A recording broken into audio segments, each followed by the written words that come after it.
ইয়া রাব্বাল আলামিন। আল্লাহ, তুমি না কোরআনে বলেছো বান্দা যতই গুনাহ করবে আমার কাছে তাওবা করলে আমি তোমারে মাফ করে দেব।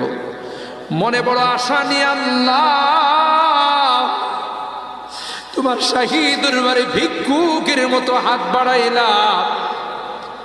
তুমি যদি ক্ষমা না করো, কে আমাদেরকে ক্ষমা করবে? কে আমাদের মাফ করবে?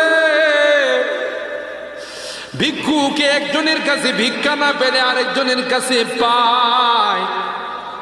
এক দুয়ার থেকে বিতাড়িত হলে আরেক দুয়ারে যায়। তোমার দরবার থেকে যদি মাহরুম হয়ে যায়, বিতাড়িত হয়ে যায়, কার কাছে যাব? কে আমাদেরকে ক্ষমা করবে?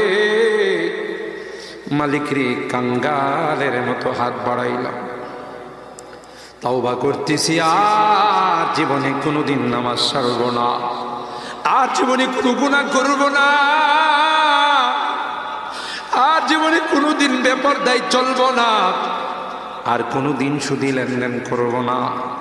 কিয়ামতের কঠিন ময়দানে আমাদেরকে তুমি গুনাহগার বলে ডাক দিও না।